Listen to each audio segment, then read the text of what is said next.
Ready, start. Now, coming back to the question of minorities, you will please find why this particular resolution has been so widely put in that it might include a religious minority as well, a linguistic minority as well, or an economic minority, as some honorable members rightly pointed out. Now, sir, a question arises whether there ought to be any such protection in so far as a particular type of minority to concerned.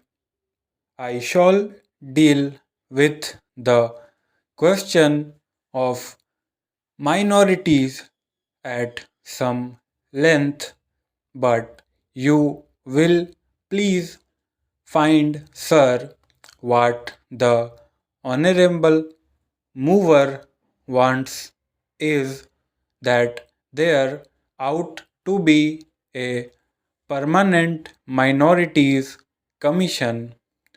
It ought to be endowed with statutory powers.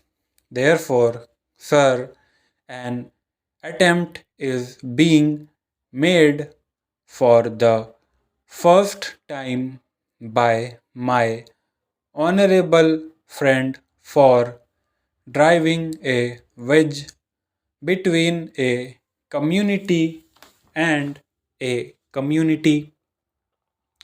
So far as the Constitution is concerned, as my honorable friend rightly pointed out, whenever the question of minorities arises, we have to be extremely careful.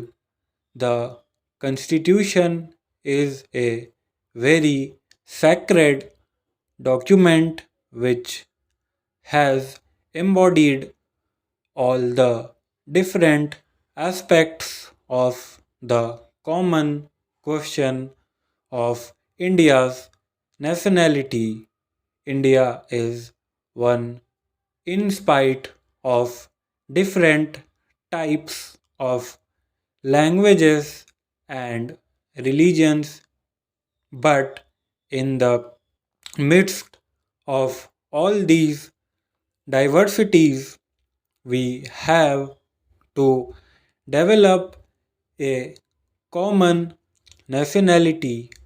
Therefore, whenever we consider the question of the development of the nation and the interest of the nation, you cannot afford to think in terms either of religion or of language. It is true, sir, that there are different religions. It is also true that there are different languages. Therefore, a question arose, and the framers of the Constitution had to devise a constitution in the midst of the unity of India with certain diversities here and there. For that purpose, what they did was they devised a common nationality for the whole of India, and in so far as religious minorities were concerned, they were given certain rights. I would not go into the details regarding the provisions of the fundamental rights regarding the practice of religion.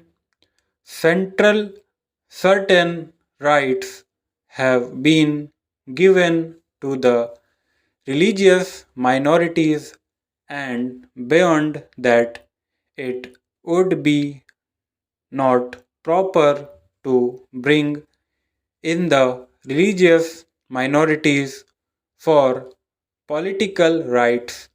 For that, we have to be extremely careful. I would also point out that while we have to develop a common nationality, the members of the Indian nation have to understand that we are one nation. Therefore, certain rights in respect of religious minorities were given. They were fundamental rights, and most of them are justiciable rights. Here we stopped so far as the religious rights were concerned. Then a question arose: what ought to be the attitude of not only the government but the society regarding the languages? It was true that there were certain interests of the regional languages. Now, these languages required to be developed, but they were not meant for dividing one man from the other. So, in 1956, when the states were formed to a certain extent on the basis of language, what was done was not to have a state with cent% people belonging to the regional language, because there were bound to be people belonging to different languages. That was the reason why this question was considered at great length, and the States Reorganization Commission also went into this question of linguistic minorities. It was bound to arise here and there because they were likely to feel that their rights and safeguards given to them might or might not be properly implemented. So, this question was considered first by the States Reorganization Commission, and they dealt with the question whether we should have a permanent minorities commission. They went into it very carefully and shrewdly. They found out that it would not be proper to set up a permanent minorities commission, because the result, if not the actual effect would be that a permanent wedge would be driven between one community and another community. So far as language minorities were concerned, they had a right so far as their own languages were concerned.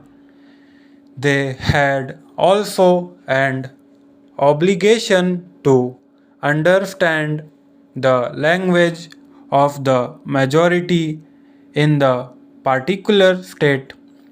It is only by thus coming together that the members of the two language groups would come together and would harmoniously develop, but it was found at the time when the States Reorganization Commission had to consider this that some machinery should be devised for safeguarding the rights of linguistic minorities only, and after full consideration what was conceded was that only in respect of linguistic minorities certain rights should be extended and certain rights should be safeguarded, and an officer should be appointed by the President for making a report on the question whether these rights of the linguistic minorities are or are not properly safeguarded. Stop.